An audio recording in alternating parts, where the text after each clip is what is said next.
hope you enjoyed your lunch and you're ready to hear about animals.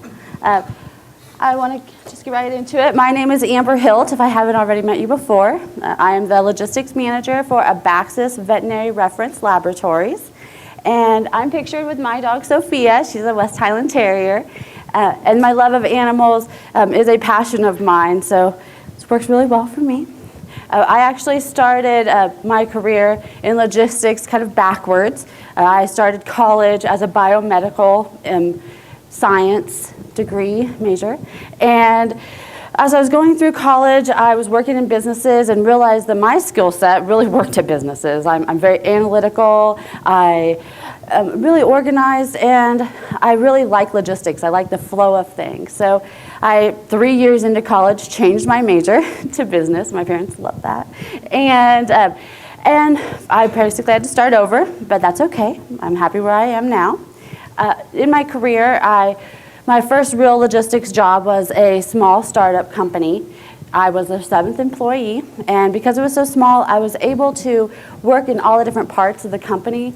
It really allowed me to see a 360-degree view of a business and to see how logistics affects every part of a business. So with that, I was able to gain a great knowledge, and in addition, being a supply chain manager for an international company, I gained a lot of knowledge in shipping, warehousing, purchasing of international and domestic freight. I also, as I said, really have a passion for animals. It comes from being very small. I always had animals. I'm from Kansas, so we're in Kansas City, and I was around a lot of animals or farms, and my love of animals has always been with me. So I'd say a couple years ago, I was reassessing my life and trying to figure out what I want to be when I grow up, and I really was looking for something, a door, and opportunity knocked for me. Abaxis Veterinary Reference Laboratory was looking for a logistics manager. I was like, great, well, all that knowledge I learned about biochemistry, my mom thought I wasted. Nope. Here it goes. I actually can use it. And I love animals, and and I have all this great knowledge. So what a great pick for me. I'm very, very lucky to have that. So I want to get right into my presentation, let you know a little bit about me. So my goal here today is to discuss the critical success factors between servicing a human lab or on the human side versus an animal lab. There are differences, and you have to take those into account and adjust your courier service for the model. So today I'm going to talk about the Abaxis business model and the vet lab industry in general. Veterinary lab customers. There are different customers. They all have their unique needs, similar to human side.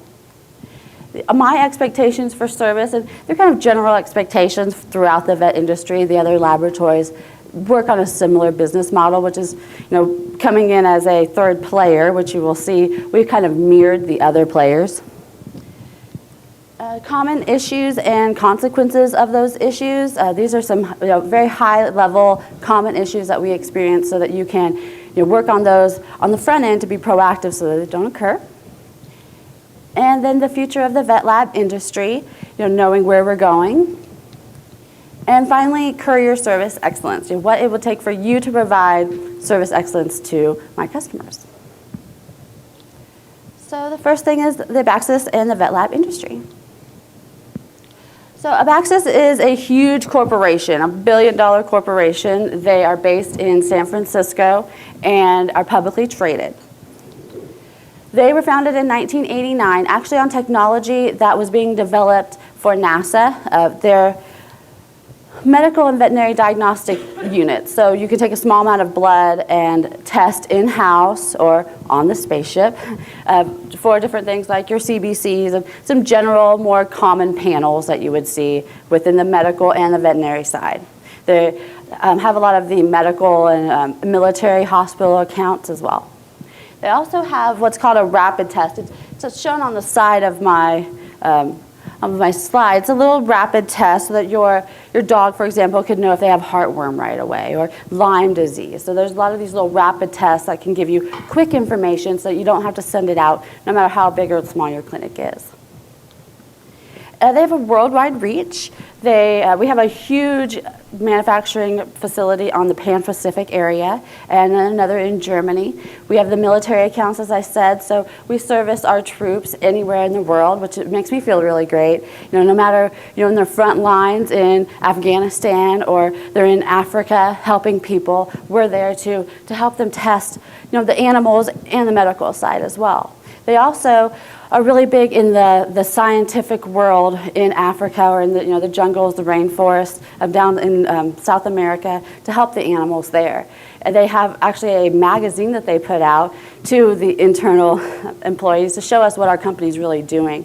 And last month they were talking about gorillas that they had found had diabetes, and they were treating the gorillas with diabetes. And without our kind of testing facility right there in the jungle with them, they wouldn't have been able to find them because they would have to trek back, send the lab specimen somewhere, and then trek back to them. So some of them may have even died before we could have helped them. And in 2011, they decided to create a new division, me, the Abaxis Veterinary Reference Laboratory.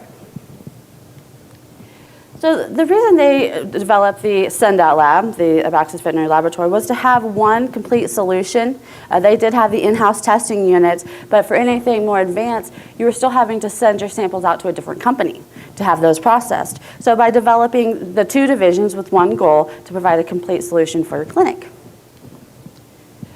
So a little bit about Abaxis, about my division. We are known as a send-out lab, and again, all the testing that they can't do in-house is sent out to us. So you might be a really big clinic, and you could have a lot of machinery, so you're only sending out tissue samples, the histology, cytology kind of samples, or you could be a very small clinic, and maybe you only have the rapid test, so you're sending everything else out to us. It just depends on your business model individually as a clinic. We have a 25,000 square foot facility in Olathe, Kansas. It's a suburb of Kansas City. We're about 45 minutes south of the airport. And we have a full service laboratory, so we have pathologists on site and doctors on site to provide that kind of full circle development of your result, not only providing the detail of the test analysis, but also procedures to help them, maybe some different treatment methods that are out there as well. And we have a complete menu of chemistry, hematology, endocrinology, microbiology, histology, and cytology. We are partnered with K-State. They have a diagnostic veterinary lab there. They're on the cutting edge of the veterinary medicine advancement, so it really puts us in the forefront of all that knowledge coming out.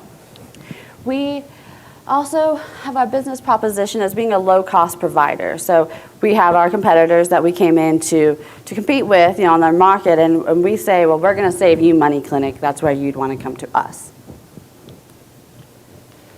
We provide pickup service Monday through Saturday, and we are open Monday through Saturday as well. We actually have staff in-house on Sunday, but most of us are gone on Sunday. That's the only day that we're out. We are on call 24/7, so if there is a stat situation that needs to occur, the appropriate staff will come in and take care of that, myself included. If it's 2 in the morning on a Saturday and there's a medical emergency, I've got to jump to it, and I don't mind, and we all don't. I mean, it's really a passionate company for animals, so we want to do what we can to help people and animals.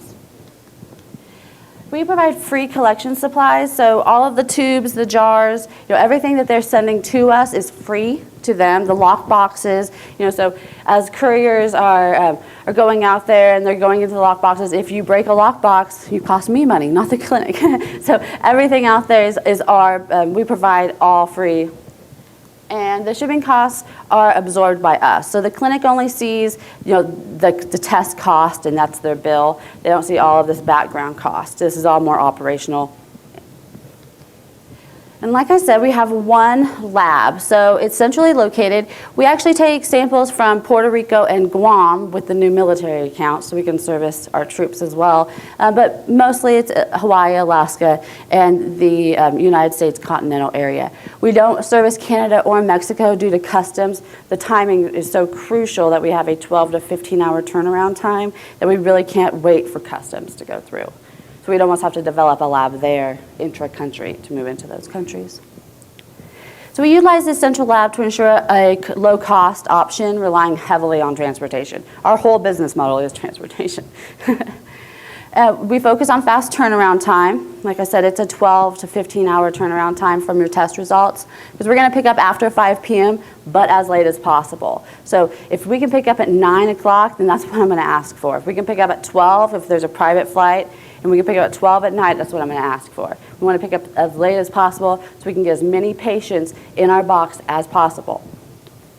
And then we're going to promise results to them by 8 or 9 a.m. the local time the next day. So we're in Kansas, so even on the East Coast, we're promising them by 7 o'clock, our time, that we're going to have results out to them. It's a really quick turnaround if we picked up at 8 and we're giving them samples at 7 o'clock our time. That's even an 11-hour turnaround time. We quote our histology test as 3 days, so even though they're not as quick of turnaround time, they still need to get processed. So we need to lay in those, slow down that process. And our histologies are really important because it's your tumors, your masses, your tissue collections that really need to be processed for the time that it takes to evolve the test. And finally, the advanced tests, like a Coggins test for the equine world, or our necropsies, which is a dead animal autopsy, are completed by our partners. We do not do those in-house. There's maybe a list of 20 rare tests that maybe are only processed by 1 or 2 places in the whole country, and they're normally universities, so we send those out to them. So our competitors, I said everyone has competitors. So we actually came in into a market that had 2 main national players, Antec and IDEX. Most of you probably have heard of them. They also have the medical and veterinary diagnostic in-house testing units like Abaxis. That's why Abaxis actually thought, well, hey, we'll have a send-out lab, but these other 2 guys are doing it too. They also have radiology, which is something that we don't have, but we do have the rapid test. So everyone has their little specialty that they've brought to the table for the customer. And they have a more decentralized business model. So they have like 40 or 50 send-out labs all over the country, and they work more on like a regional scale. So they do use FedEx in some options, and some of their tests are sent to different regional labs, so there's a little intra-shipping within the company as well. But you won't see their samples have to travel to only 1 lab, as they have so many out there. And then there's smaller regional send-out labs as well. From the north, there's Marshfield. They're all around, and they all have their place as well. They really do have a place in the veterinary industry to provide really quick turnaround times, even stat, where you could have your patient in by 1 p.m. and have that sample out to them by 4. And we can't provide that just because of the transportation that we have to go through. So when you compare AVRL to our competitors, we have decreased overhead because we only have 1 lab. That machinery is very expensive. Those pathologists we have on site are very expensive. And so we've really centralized our business model to keep our overhead low. We actually provide photos of the microscopic slide or the organisms on the result reports. This is really key because it makes a diagnosis tangible to the doctor and to the patient's parents. So there's no room for wanting a second opinion. You can see the actual organisms. So if you're making a tough decision, such as whether to treat your patient, treat your pet, or to put them down, you have concrete evidence before you make those tough decisions. We have consistency in repeated testing. So if you are trying to put your dog on medication, you may be watching their blood levels over the course of maybe an 8-week time period. And every time you send in samples, maybe every 2 weeks, you'd want to make sure that that was tested on the same machine. And our competitors can't guarantee that to you because there is so much internal shipping. At our lab, we can guarantee you that when you're testing your pet, it's going to be on the same machine with the same parameters, and the differentials are all the same as well. We provide a single site giving us better control over samples once they get to us. So that internal shipping that occurs, we don't have any of that other than the send-out labs, which are very rare, of course. And the necropsies are actually done at K-State, so they're not even going into the shipping world. We're sending those via car. And the introduction of new innovative panels. So with our doctors, our pathologists we have on site, we've been able to develop some new panels, some creative ways to look at things to keep us on the forefront of technology.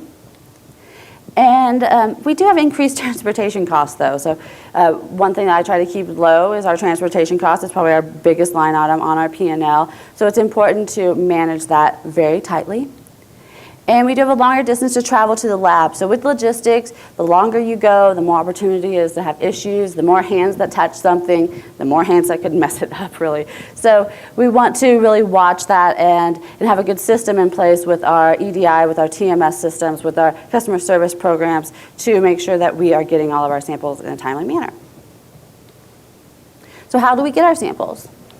We get them 4 ways. The first one is FedEx. We have a lot of clinics that are in really rural areas, or maybe we only have one clinic in a 1-hour traveling area. So they use FedEx directly. Some locations, FedEx will even put a drop box in front of their clinic for them. If they have a daily stop, they'll just put a drop box there. We have courier to FedEx. So in a lot of markets in our metro areas, the couriers will go around, they'll pick up all the samples in the metro area. We ask them to be consolidated into one box. So your routes all have to meet up at one central location somewhere in the city. And then we drop to FedEx in one box. If you are a courier to a commercial or private airline, it's the same thing. You pick up all of your samples in the metro area, you consolidate, usually at the airport, to tender that one box. And finally, we have car to AVRL. We have 4 local markets handled actually by Quest that they drive in every night to us in Kansas, Missouri, Nebraska, and just the tip of Arkansas. So in my markets, I have 45 courier markets currently. Now we are growing. We grow about 30% quarter over quarter right now. We just did 3rd quarter revenue in quarter 1. So we're exploding, and we have a whole new sales staff out there. So my 45 courier markets is really just the beginning of where we are, since we've only been around for 3 years. And we're just chipping away at those big guys, earning more and more business by being a great company. So of those 45 courier markets, 6 are commercial or private airline, and that is growing to allow for later pickups because of the FedEx cutoff times really hinder you on being able to provide those late pickups in a lot of markets. And it's really hard to get a direct flight to Kansas City. There's not a lot of late night flights coming in or really early flights. So those private airline flights that are coming in place with BVEX or Quest, or they're going out there right now, we're really hoping to piggyback on a lot of those to move our samples in later. And we also have the 4 local areas driven in by car, like I said. And finally, the remaining all ship courier to FedEx. As they grow, though, they move to commercial or private airlines. So I do feel the shift, even my 45 markets, is going to occur. So veterinary lab customers. So we've talked about Abaxis, who we are, kind of the vet industry, how the model of it all. And so I want to talk about the different types of customers that we see. We really see 6 types of customers out there. The first just being your standard vet clinic. So your standard vet clinic is open 6 days a week. A lot of times they'll be open later on a couple nights, maybe 8 or 9 o'clock. I usually see like a Monday and a Thursday they're open later. And then maybe on Wednesday they take a half day. So when providing courier service to these locations, you really have to mirror their office hours. So maybe on a couple nights you'll have later pickups, and maybe on Wednesday you'll be an on-call where you don't even have a daily pickup there. Because how many customers can they really see in a 3-hour period that they're open on a Wednesday morning? So we really have to have more flexible daily schedules with them as they try to be flexible to their consumer base to make sure people can get off work and take their animals in. We have 24-hour clinics. So if you're a 24-hour clinic, of course you want the latest pickup possible. You're seeing patients all night. But also you may share the operation with another clinic. And actually there is one in Denver, here in Denver, that is a daytime, it's one clinic, Clinic A, and nighttime is Clinic B. They actually share the same space, but they are 2 different companies. So when you manage those, you need to understand that most likely internal communication isn't great between the 2 of them, and you have to service them as 2 separate customers. So they could have 2 separate lock boxes, one on one side of the building, one on the other. And you need to understand which is which, and if they're both on call locations, making sure that your courier goes to the correct box from who called in, just because the address has 2 locations. We have mobile veterinarian and home office veterinarian. So these people provide a great service. They either are going out to sick animals that can't come into the vets, or they're going to farms, horse stables, that kind of situation where it doesn't even make sense to herd those up to an office. Those people really have, those veterinarians, they have residential pickup addresses a lot of times.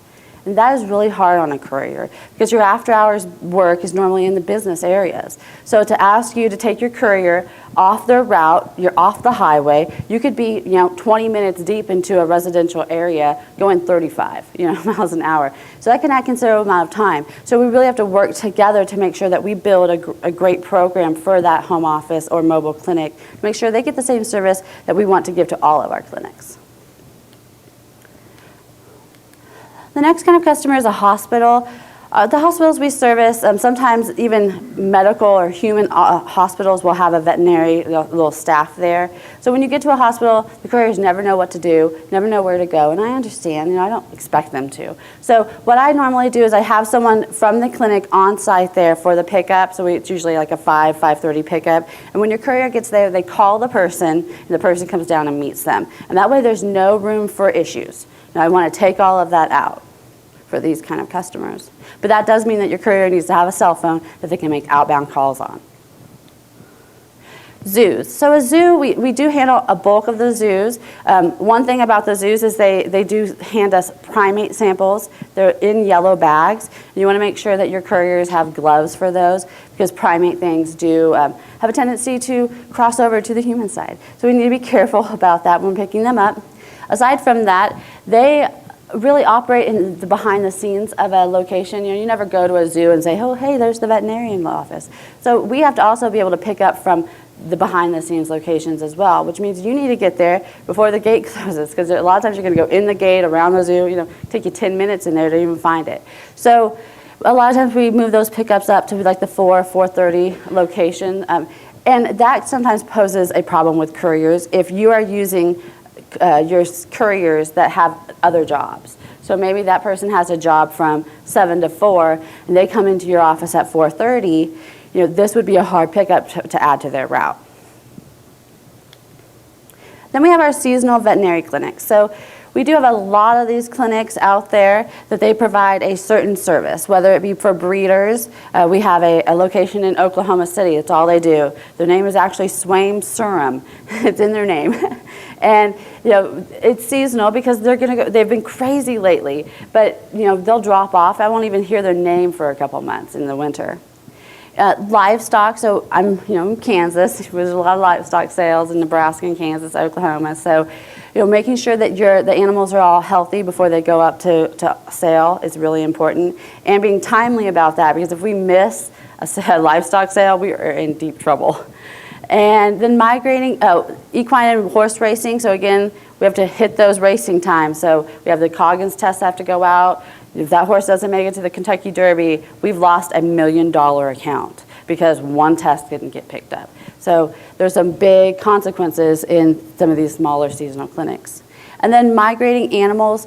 We have a lot of clinics like down in Florida who's focused on birds only. They're migrating birds. So as the birds migrate back and forth through Florida, they do a lot of testing and research. And the rest of the months, we don't even hear of them. So being able to flex with me, flex up, I flex down throughout the seasons is really important. I'm not going to be that steady customer that's like, okay, here we go, this is great, my invoices are all like this. I'm going to go, oh yeah, up here, up down. And you're just going to have to flex with me knowing that in the long term, it's still going to look like this if you look like it in the aggregate, right? So of our customers, we do have 2 pickup schedules that I run. I run a daily clinic schedule.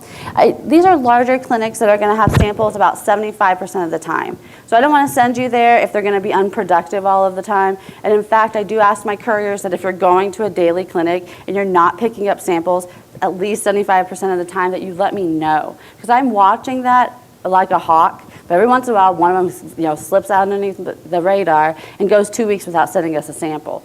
Now, I know everyone, is great, go out there for me, I appreciate that, but also providing that communication because the courier is really the tangible person there. So any feedback that the actual person that goes to these clinics can provide to me, I really, really appreciate. And I use a revenue band of about $1,000 a month to warrant a daily pickup as well. So it's kind of look at both sides of the coin, samples and revenue. And then I also have call-in or on-demand clinics. So those are the clinics where they're on your radar, they're in their system, but you're not going there every day. They have smaller revenue commitments to me, and they could use several labs, could be one of the reasons, because there's no really commitments. We don't make people say you only can use us exclusively. We do have some revenue commitments to get certain discounts, but once they hit that, we're not going to be really pushy about that. We're more friendly. We want to help people. We don't want to put you in some crazy contract. And we also see people sending out on call-in or on-demand clinics if they have a lot of our in-house testing units. So customers that are really great for my Abaxis Corporation when they've bought all of their stuff probably don't use me very much because they have all of that great stuff that they just bought. They're going to send out your histologies, your tumors. When I had Sophia, had her taken to the vet and we had a little fatty mass removed, to see if it was cancerous. It wasn't, but we had it removed just to see, and that's the kind of things that you would see from those larger clinics. So it could be a huge one, and there's still a call-in.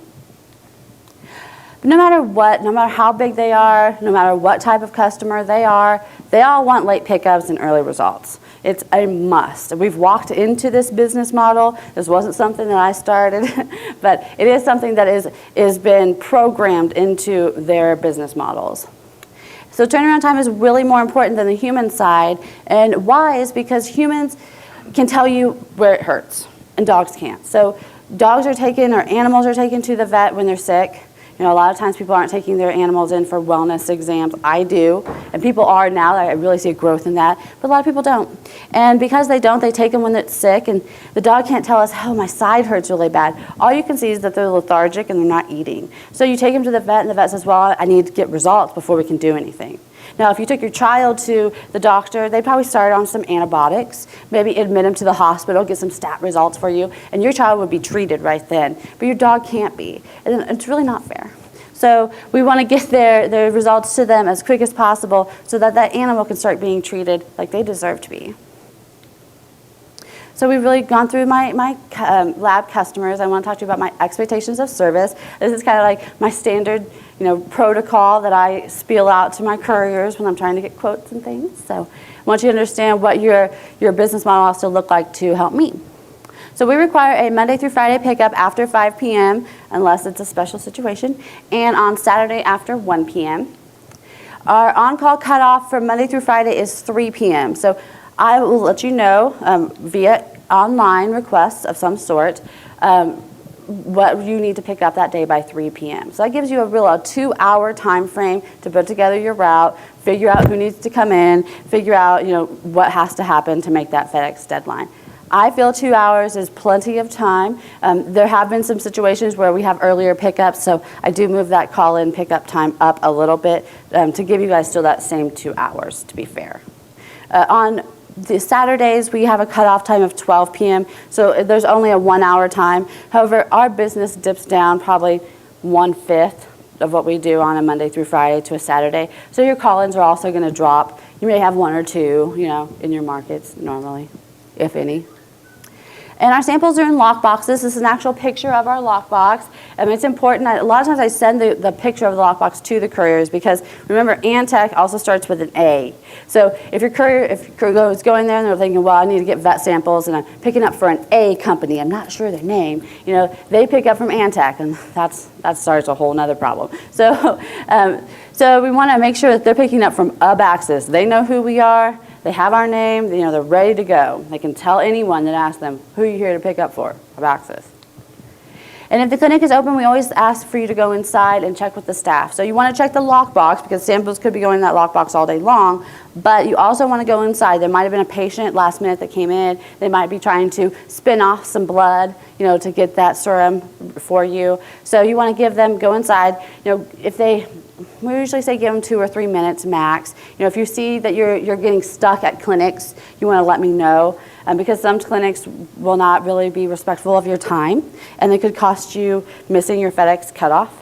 And if one customer can't hurt the whole metro area. So then we have to call that customer and say, hey, you really need to have your samples ready by X. It's because it's the courier that's going to get in trouble for missing the deadline. So you have to be able to proactively tell me this is what's happening so I can help. Because I can only help if I know what's going on. When you go, we ask that you leave a notification. I've actually printed some orange sticky notes, so they're easy, they stick.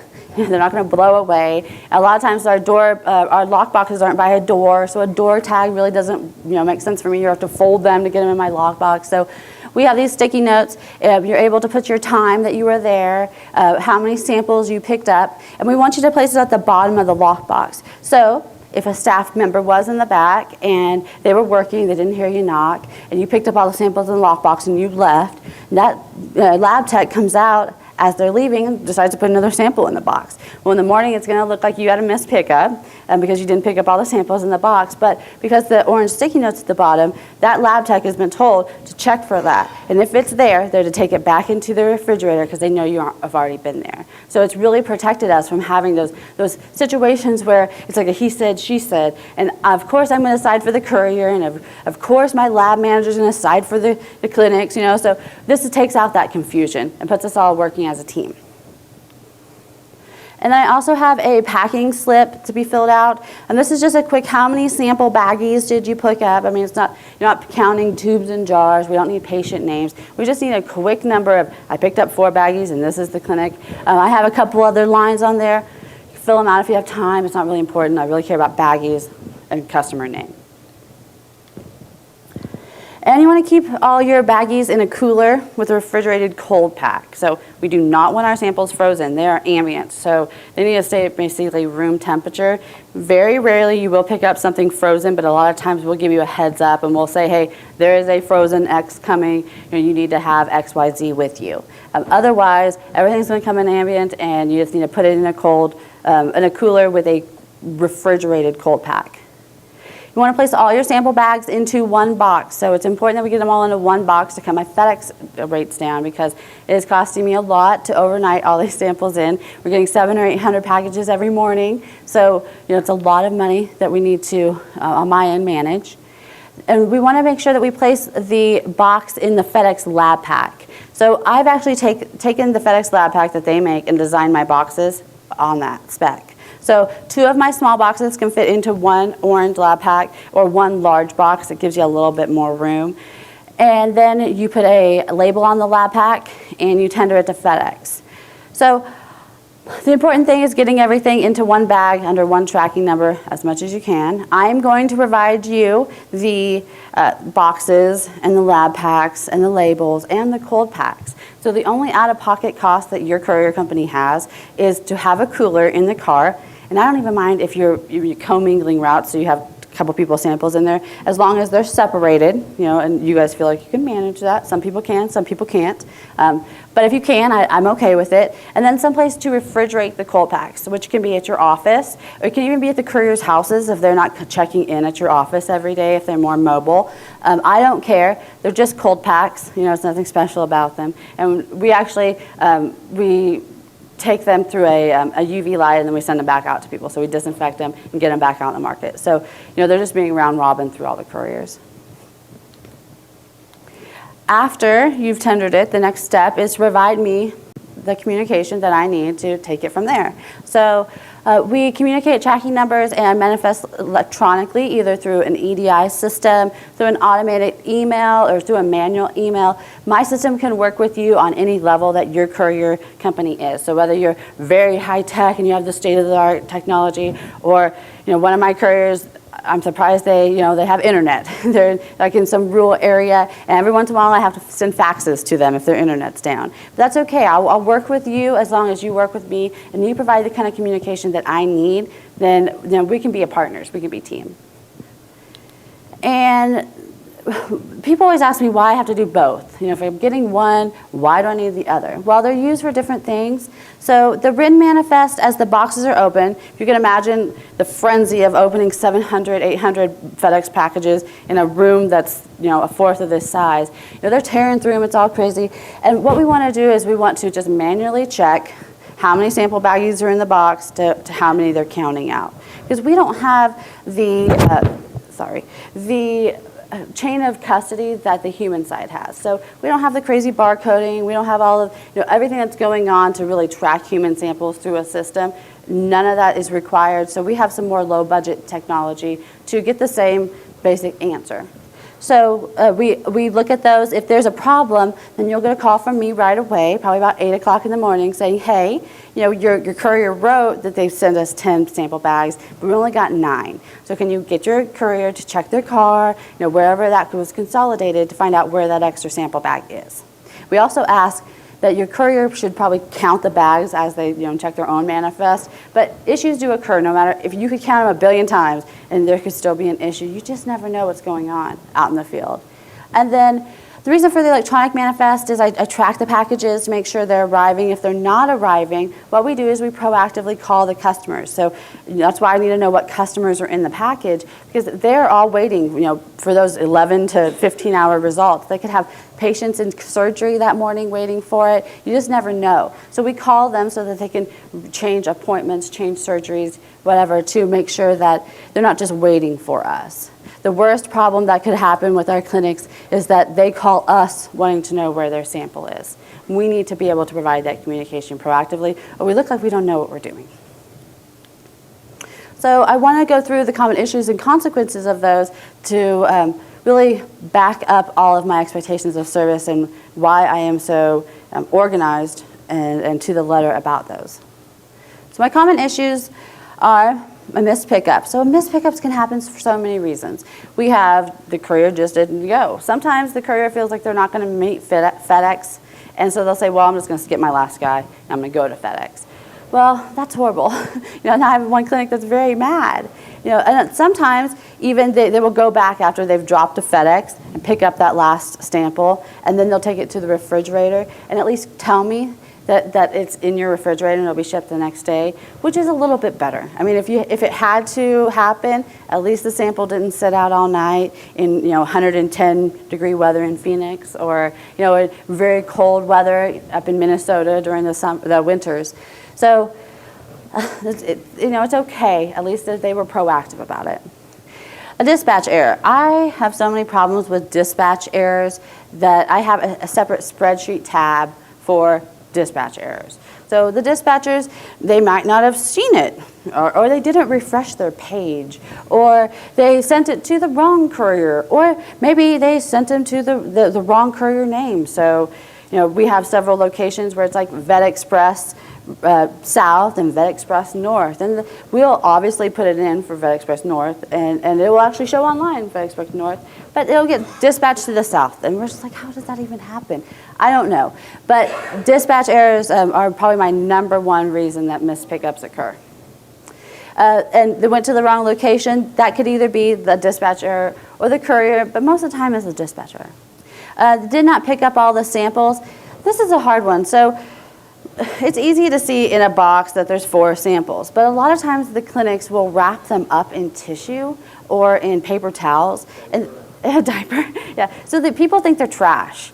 So you're not going to dig through trash, but we need you to. A lot of times I ask you just take everything out of the lockbox and put it on the floor, and then sift through it, and if there's really any trash, leave it on the floor. The couriers like you to dig through it. They don't want to see their sample left in the lockbox. So it's okay to do that, and that will eliminate any samples being left under a cold pack, or something like that. Or they went inside the lab and didn't check the lockbox. This happens all the time. Couriers are really proactive. They're like, I went inside, I talked to everyone. But they didn't check the lockbox, and 2 hours before that, a sample was put in. And that sample wasn't picked up. And they're like, well, they were there, we didn't miss it, but you did. You didn't check all your locations. Another common issue is you picked up the samples for the wrong lab, or you sent the samples to the wrong lab. In Wisconsin, I get Marshfield samples all the time because we're commingled on a route. And I don't mind being commingled as long as you can handle it. And obviously that courier can't handle it because I'm getting the wrong samples. In addition, the Antec and Abaxis names both having A's, it's going to be the death of me, really, because it's really hard. And you would think it's very easy, but the courier's just thinking A, And it happens a lot on Saturdays or with temp drivers. You had the one-day vacation, or the courier's in the hospital because they have a toe infection. Well, then the temp driver, picks up the wrong samples, and some of these can take days to figure out because then there could be a FedEx delay. and which makes my life even better because then I have compounded issues. And then it's 2 days later, I finally get the samples, and now they're Antechs, and so then I have to send them to Antech. So now that clinic, which is both of our customers, but it's me that's actually made the mistake, has delayed samples for 3 days. You know, and it's just one issue after another that happens. It's like when it rains, it really does pour. And the lack of consistency, like I said, from Monday, Friday to Saturday and to temp drivers, I really ask that my courier companies have like a master knowledge sheet. So some of my clinics, they might need you to check a little box off when you get there of what samples you took, or some of them need you to go around back, go behind the bush, lift up the thing, and, you know, and then maybe kick your leg over there. You know, there's some really strange instructions out there. But you know, any temp driver or Saturday drivers, they don't provide the same consistent service.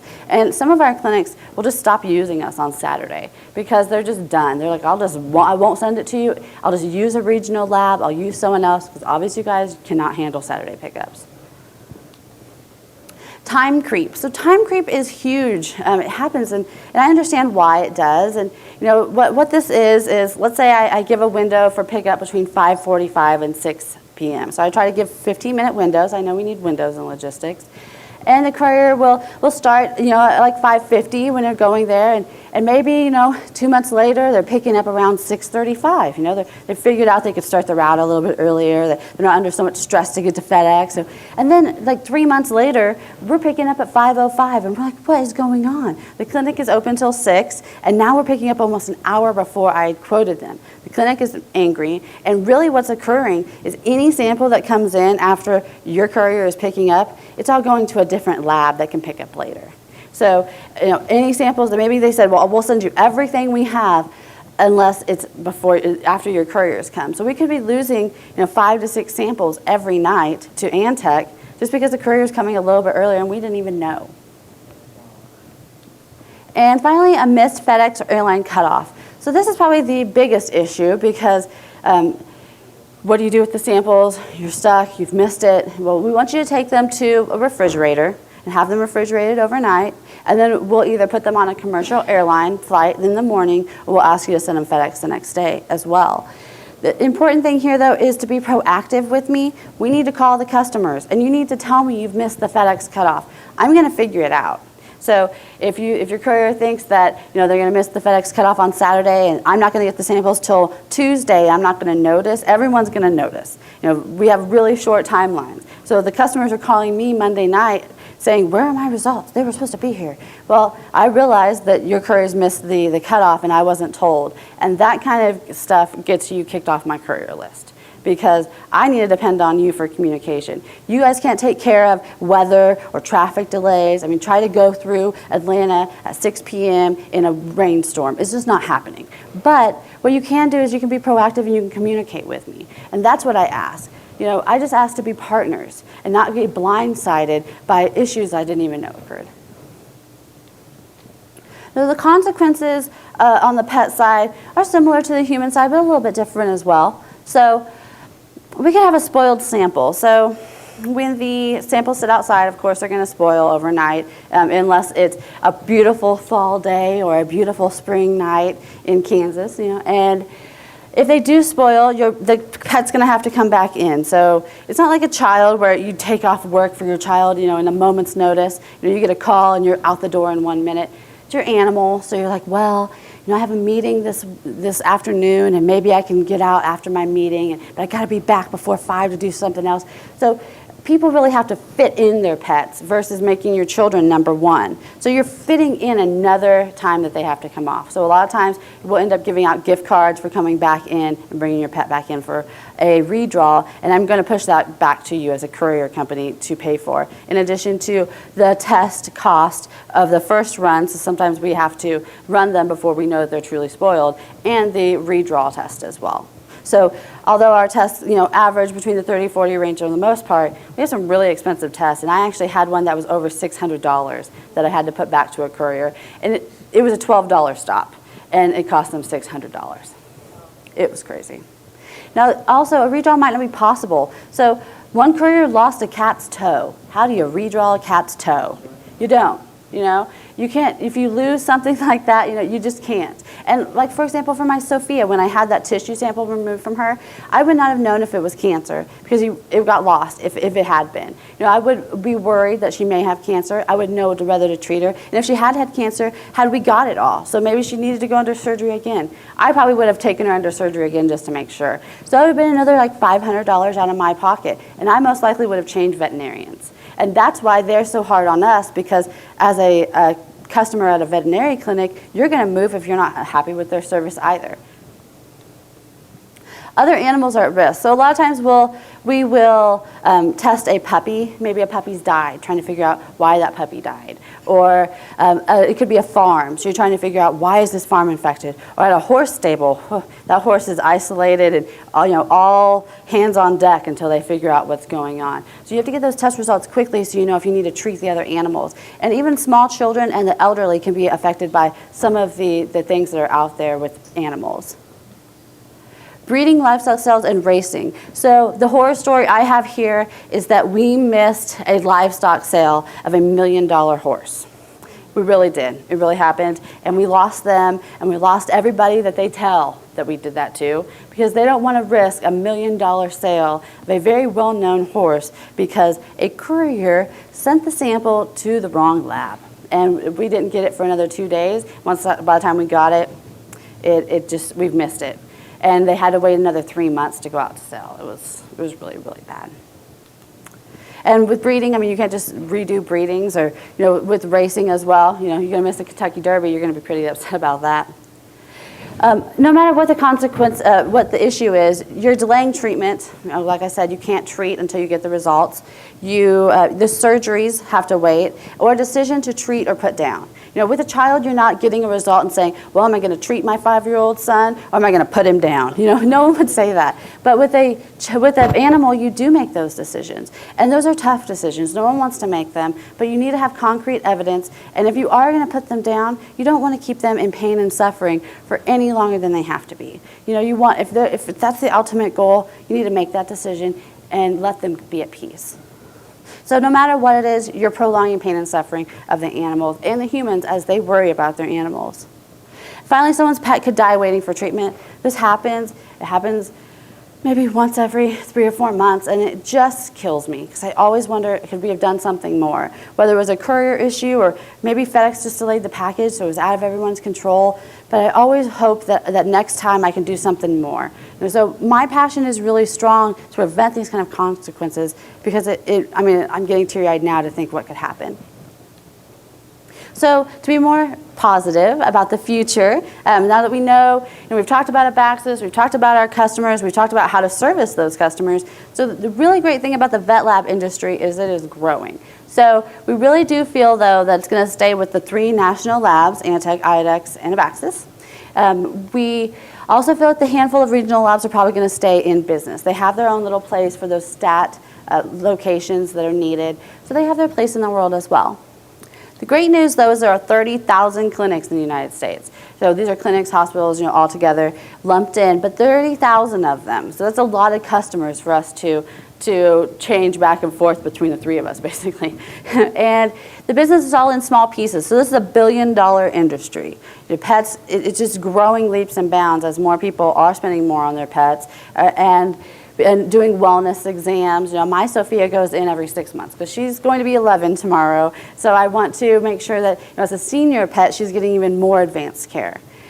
And the little pieces are won and lost on your last hurrah, basically. So you mess up one dime, they move to a different lab. Well, then that lab messes up, then they move back to you. But the little pieces are all moving back and forth versus on the human side where they're big chunks. The contracts may go up every 3 years, and they get like these huge conglomerate hospitals where you mess up at a hospital, they're not going to drop you tomorrow. You're not going to see your business start to go down because you missed a sample, but we do. If you miss a sample, we probably will lose revenue for at least a week or 2 because they're so angry at us they haven't got over it yet, and I understand.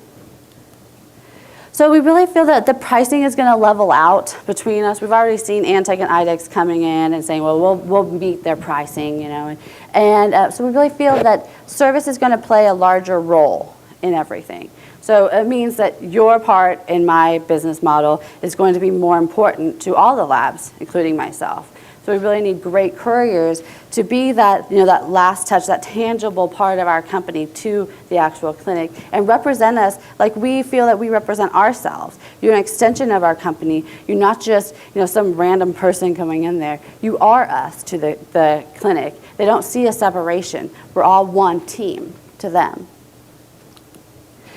But like I said, the great thing is that the vet industry is growing. What a billion-dollar industry, and it's very untapped. With the two big players have really cornered the market, the Antec and IDEX, have really had the market cornered. And we've really shaken things up these last few years coming in and making them actually work for business. So that's been exciting. So with the business level and the service levels all increasing, that people will actually probably start going even more, because then you feel more confident in your veterinary clinic because you're being able to get great results. But there is a sensitivity to the economy and to seasonality. So as the economy dips, you'll see people stop taking their pets to the doctor. Now, your kid's always going to go to the doctor if they're not feeling well, but your animal, you might say, well, let's see if they get better in a couple of days, if money's tight. You never know.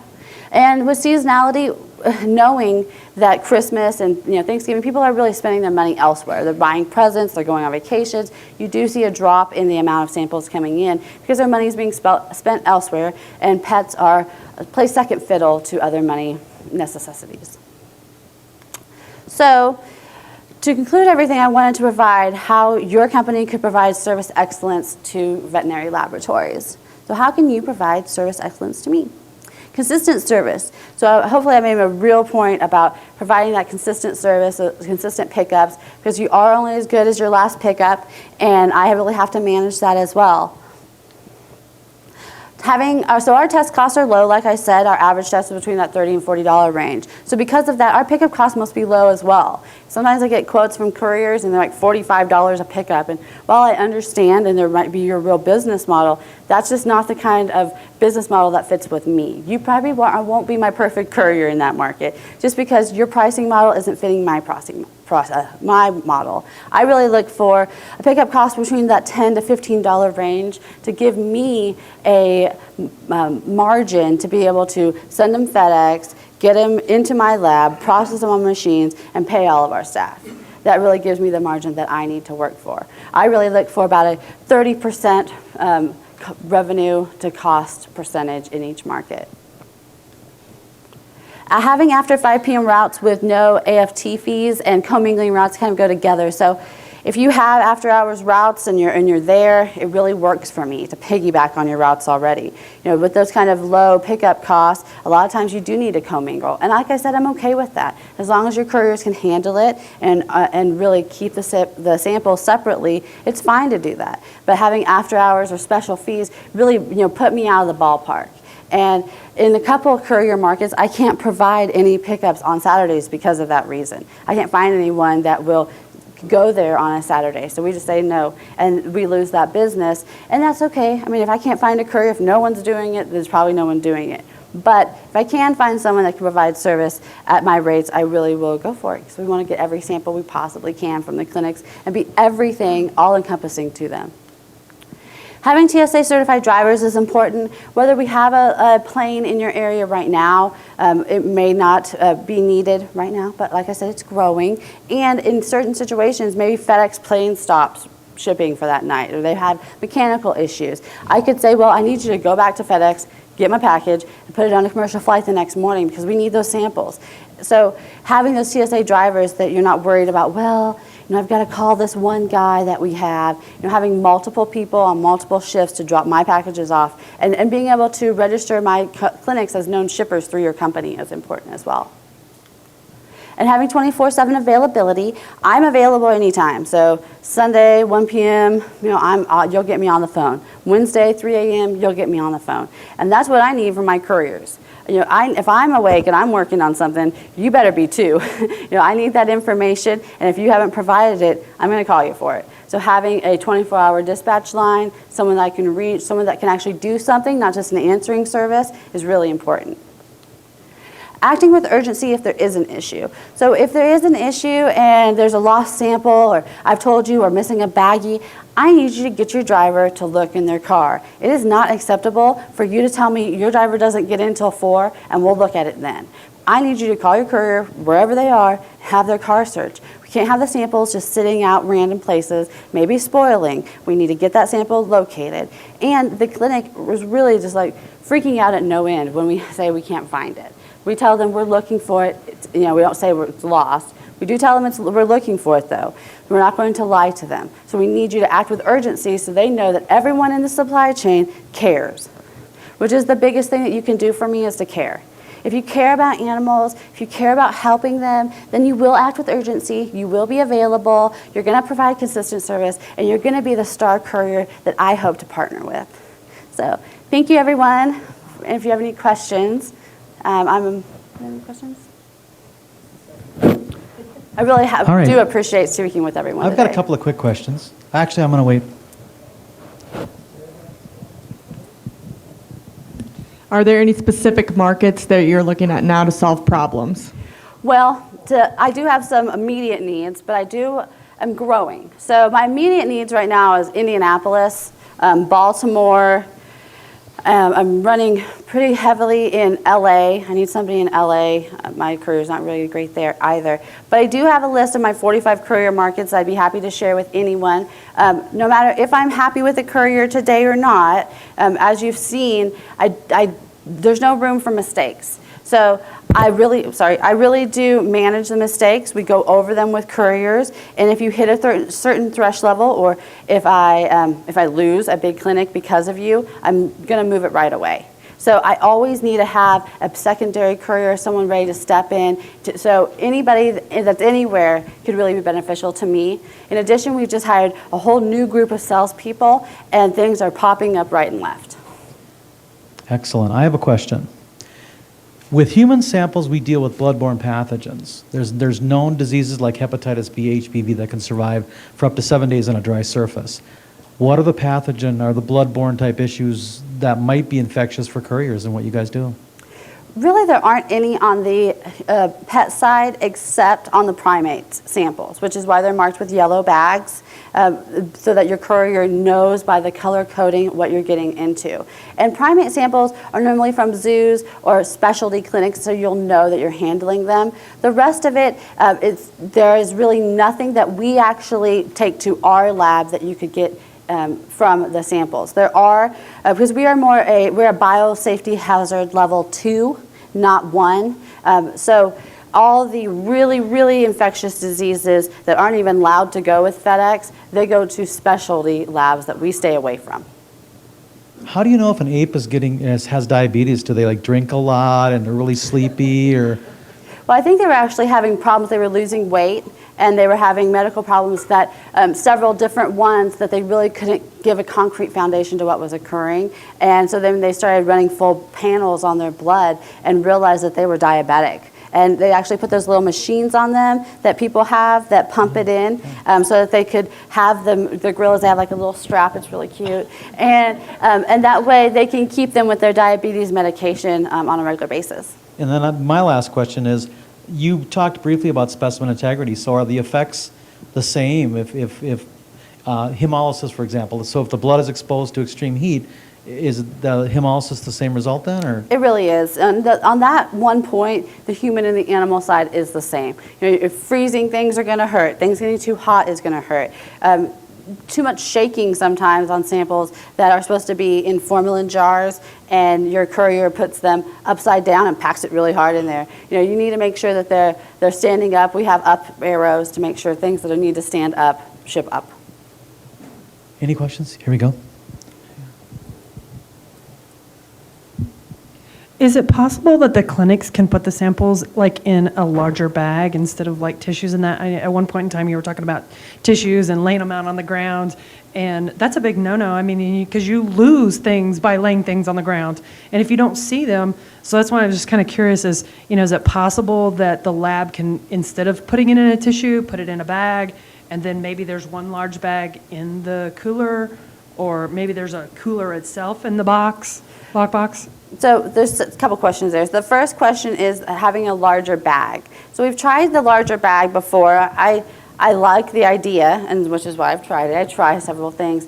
So with the larger bag, different lab techs are putting in different things at different times, and they felt like it was costing them too much time to open up the bag. Now, these are the same clinics that say, putting their lab sample in a box and putting it in a lab pack and putting a label on it is too much work. So they don't want to do anything that they don't want to do, basically. They're very high maintenance, I would say. On the side with putting them in a bag, we tell people to. We tell you, please only send us things in bags. In fact, we want the requisition that says what test they're using in the bag. So on tests, sometimes if they pack separately, we don't even get the requisition, and we have to call them and figure out what it is. But people are going to do whatever they want to do. What we do ask, though, is that if our couriers are running into that, you need to provide feedback to us. So if you are seeing those in tissues, then let us know. And every time we call the clinic, every time we provide that feedback, and we tell them, if you do that, there's a potential you're going to have a missed pickup. And they say, oh, yeah, we'll do it next time. And they're the same clinic we call the next day. So we do try to manage it, but ultimately, the customer is always right in this one. So communication is really key there. We do some deliveries for you down in Colorado Springs. We've got one particular client who puts a small tissue in the largest media possible that doesn't fit in your shipping containers. And I've told them several times, if you do this, we're going to have to take it up to Denver where it may sit overnight and that's delay. It's a delay in the turnaround time, not caused by us, but because we can't ship it. Correct. And those some people, when I get the email from your team that says, hey, this has had to go on the flight the next morning, we call the clinic and we say, hey, you gave a large jar. It had to go on the flight. And they're like, well, that's what we wanted to do. Okay, then, you have a delay sample. Again, we have to service, we mirror whatever they want because the barrier to move is so easy. We don't want to rock the boat.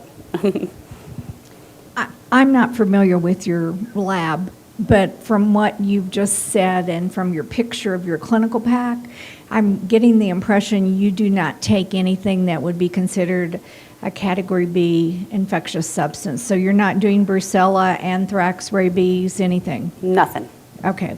No, we don't. And we do that for a reason, so that we can manage our lab and people don't have to be in fear of catching something. A lot of times those are more secure labs with higher levels of security in them. And ours is a little more free-flowing. We want to provide more base level things. We have partners to do those, and we will tell the clinic to send them directly to the partner. We don't even want it in our location. All right. So would Ebola be another example of that? Yeah, we don't touch it here. Now, again, we do have people that do that for us. We partner with universities. We don't, not actual like a competition lab, but a university that would handle this for us. Do you ever have to have transport the actual animal itself? Yeah, a lot of times for like a necropsy, so we would transport dead animals, not live animals, but we transport. We had a big cow's head. They brought the cow's head in to see if it had mad cow disease. And so that was something that's a little more infectious. But they brought the head in, and we were like, whoa, what are you doing? And we sent them to send it somewhere else. But some couriers will end up getting a dead cat. I had a girl in Florida, it was probably a month ago. She called me, she was crying, maybe like a little 20-year-old girl doing a courier service, and they gave her a dead cat in a bag. And she freaked out. She's crying. It's a Saturday. She's crying. I'm crying because now she's crying, and I'm just like, And so, and I end up telling her, that's not proper. It's not properly packaged. You can't give us a dead animal in a bag, So I told her, and then I put a message out to all my couriers that if you get a dead animal in a bag, you need to give them back to the clinic. You do not take that. These are not things that are going to be left in the lockbox. They're going to give it to you, obviously. And you're going to refuse it. You're going to say, no. Because what we want them to do is they need to package it a certain way. It needs to be in a cooler. There needs to be ice in it. It needs to be on ice. We don't want them to be shipped without ice because they get too hot in the FedEx trucks and they kind of liquefy sometimes. And that's horrible. It looks like a murder scene. So, and as a pet owner, I would just feel horrible if that happened to my pet, who I'm trying to figure out why they died, So we tell them to repackage them a different way, and we provide them a label to send it to a partner of ours to do that necropsy. Well, the reason why I ask is we currently do some veterinary clinics, but I service the San Diego, LA area.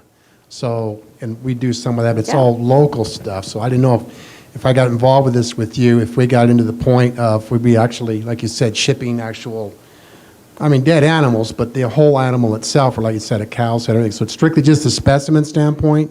It won't be Yes. the actual animal itself then? Correct. I mean, Okay. the most you'll ever see is like a cat's toe, or you could see like a little leg. You know, it's just really sad. But you'll see that every once in a while. It's so sad. But you'll never see a full animal, and if you do, you're not to take it. The airlines won't even let you ship it. And in LA, I'm in a commercial airline. These deliveries, you guys, are really easy because I mean, it's a lot like who all does, specimen deliveries here. You're going to clinics, you're picking up specimens from lock boxes, your driver, or you bring them to a central location, you roll them up, you put them in the box, you put how many specimens in there, you put the box in a FedEx bag, you mark it, and you go to your local location and ship it out. It's really quite easy. And I provide everything for you. So there's not a lot of out-of-pocket cost. You know, I always tell everyone I do everything for you except drive there and pick it up myself. Okay, any other questions? Well, I really hope to talk to everyone at dinner tonight in the fireside chat. If you have any questions, or I'd love to get business cards so that we can all help our future together. Awesome. Thank you so much.